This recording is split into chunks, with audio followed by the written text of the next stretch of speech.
Da questa sera inizieremo a fare brevi considerazioni sui 10 comandamenti. Mentre voi lo trovate, vi anticipo che non si tratta di studi biblici, ci vorrebbero ore per parlare dei comandamenti del Signore.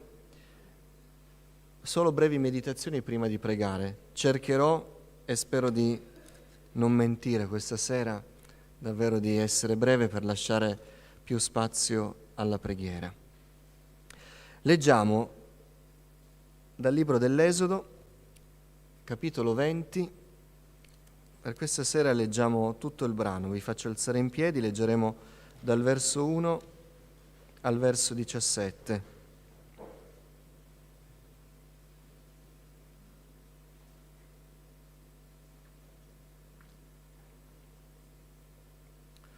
Allora Dio pronunziò tutte queste parole. Io sono il Signore, il tuo Dio, che ti ha fatto uscire dal paese d'Egitto, dalla casa di schiavitù.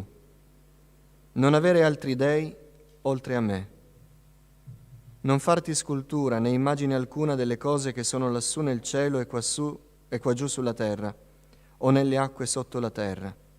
Non ti prostrare davanti a loro e non li servire, perché io, il Signore, il tuo Dio, sono un Dio geloso.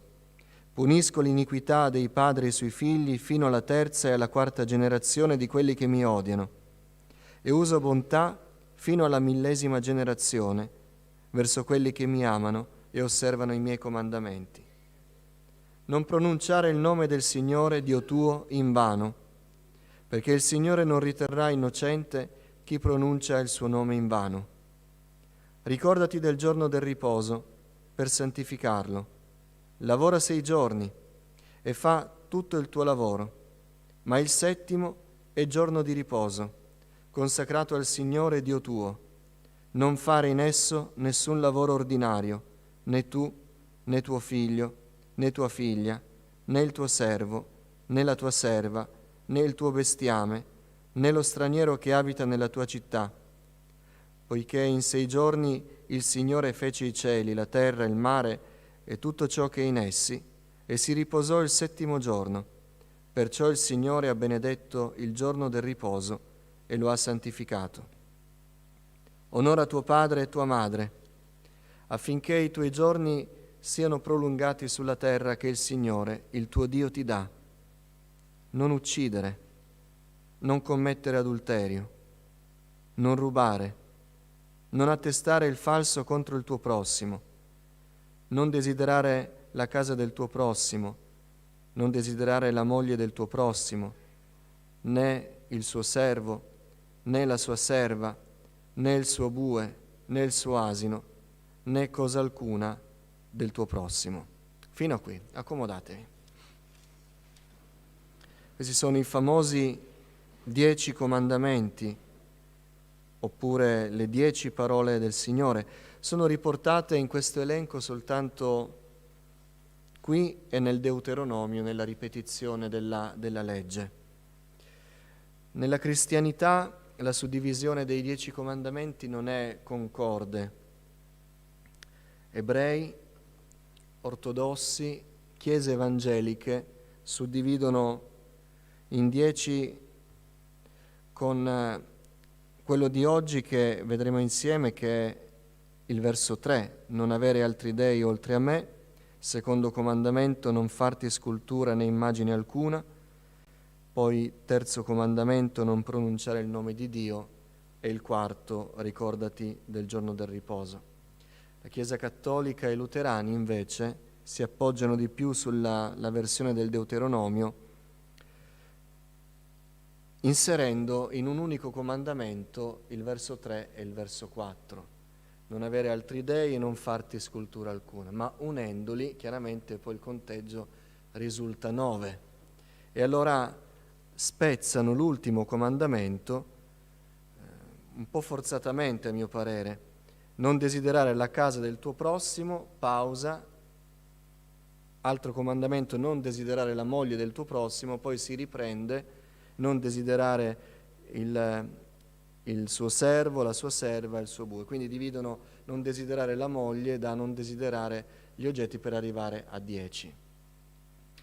Noi ci atteniamo alla suddivisione ebraica, anche perché arriva da loro la divisione, e anche perché comprendiamo che unire i 2 comandamenti, non avere altri dei oltre a me e non farti scultura alcuna, nei secoli, nel catechismo sintetico della Chiesa Cattolica, ha fatto sparire non farti immagine alcuna, perché era tutto nel cappello non farti dei, e non dicendolo più, voi sapete, non detto una volta, non detto un'altra volta, poi ha portato alla venerazione delle statue.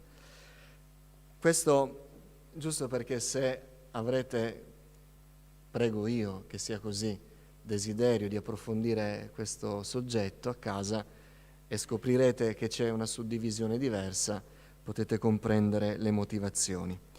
Qui mi fermo e facciamo solo qualche considerazione prima di pregare riguardo al primo comandamento: non avere altri dei oltre a me.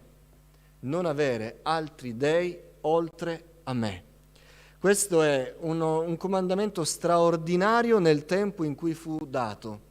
Voi vi ricordate che nei tempi antichi ogni popolo, ogni civiltà era di religione politeista, cioè con tante divinità.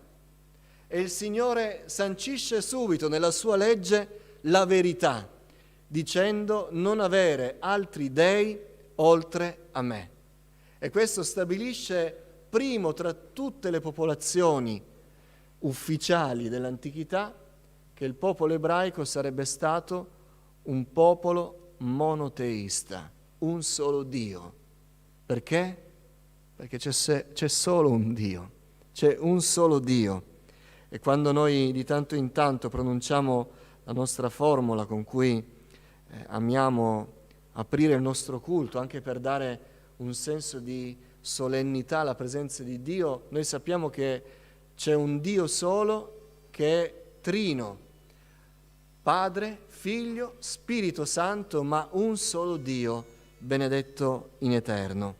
Ora il Signore all'inizio della sua legge dice non avere altri dei oltre a me. Ed è interessante che il Signore non dica non avere un Dio al posto mio.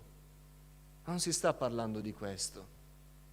Perché ogni volta che il Signore, lo leggiamo nei profeti, condannò il suo popolo perché seguiva Astarte, perché seguiva Baal, di tanto in tanto, se voi leggete i profeti, noterete che il Signore dice tu hai adorato Baal e poi ti sei presentato al Tempio.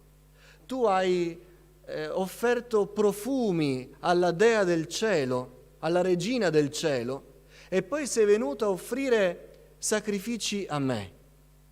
In altre parole, il Signore stava dicendo tu non mi abbandoni, ma mi affianchi altre divinità. Questo comandamento dice non avere altri dei oltre a me, quasi un'anticipazione. Non intende non sostituirmi con qualcun altro, ma ancora di più, non affiancare a me nessun altro. Io non voglio davanti nessun altro Dio per la tua vita. Non ci deve essere nessun altro Dio. Noi sappiamo che il Signore si sta riferendo agli idoli ed è un insegnamento per noi. Dio non vuole che nella nostra vita ci siano idoli, divinità o qualcuno che si affianchi al Signore. È attualissimo, fratelli, per noi, perché nessuno tra di noi che siamo presenti qui, qualcuno che ci ascolta in diretta, nessuno dirà mai io ho lasciato Dio per un idolo. Non funziona così. A volte noi ci esprimiamo in questi termini, ma nella realtà non è mai successo così. Nessuno ha mai platealmente lasciato Dio in favore di un idolo, ha semplicemente affiancato gli idoli a Dio. E il Signore è così chiaro nel primo comandamento che non lascia spazio a equivoci. Non avere altri dei oltre a me. Io voglio essere e devo essere l'unico Dio. Non avere altri dei oltre a me. Dio ci aiuti. Se c'è qualche idolo. Qui il Signore non fa nessuna distinzione, non categorizza le divinità, gli idoli, quelli grandi, quelli piccoli, quelli importanti, quelli innocui, quelli che fanno danno, quelli di cui non ci si accorge. No, il Signore non fa nessuna distinzione. Non avere altro Dio all'infuori di me. Ma io sono qui a pregare. Amo Dio. Dio è il mio Dio. Sì, ma ci può essere qualcosa a fianco. Dio non vuole niente a fianco a Lui. Il termine originale è proprio questo, a fianco a Dio. Dio non vuole nessuno a fianco. Il posto di Dio è per Dio soltanto. Amen. Possiamo dire qualcos'altro riguardo a questo comandamento. Non avere altri dei oltre me, cioè sia io il tuo Dio e nessun altro, cioè prendi piacere solo in me. Prendi piacere solo in me. Io voglio essere l'unico tuo. Cerca solo me, desidera solo me, conosci solo me, non avere altro, Dio. Prendi piacere nelle mie vie. Stai solo alla mia presenza. Immergiti in me. Questo è un po' il senso di dichiarazione d'amore del Signore in questo primo comandamento. Non avere altri dei al di fuori di me. Io voglio che solo io ti devo bastare. Che ti sia sufficiente al cuore solo la mia presenza, non avere altro. Immergiti solo in me. Introduce il Signore i comandamenti con questa parola. Io sono il Signore, il tuo Dio, che ti ha fatto uscire dal paese d'Egitto, dalla casa di schiavitù. E poi dice, non avere altri dei oltre a me. Sta dicendo, in altre parole, il Signore, considera che quando sei stato in gravi problemi, quando sei stato nella prova, quando sei stato schiavo, considera che solo io ti ho liberato. Solo io sono stato capace di ascoltare il tuo pianto e liberarti con mano potente dal più potente e terribile dei sovrani della storia, di quel periodo. Considera quello che ho fatto, perché tu possa successivamente considerare che non c'è altro Dio all'infuori di me. Altre nazioni hanno invocato i loro dei e sono rimaste schiave. Altri popoli hanno pianto, cercando una liberazione e sono rimasti schiavi.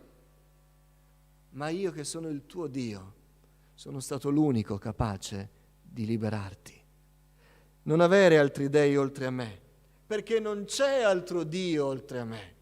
Non c'è nessuno che possa liberarti, non c'è altro aiuto per te, non c'è altra speranza per te. Io sono il tuo Dio. E questa sera noi vogliamo pregare il Signore con il primo comandamento nel cuore, non avere altri dei oltre a me. Signore, tu sei l'unico della nostra vita. Amen. Tu sei l'unico Dio. Tu sei l'unico che può ricoprire la posizione di Dio nella nostra vita. Tu sei l'unico nel quale noi vogliamo prendere piacere. Tu sei l'unico per noi. Amen.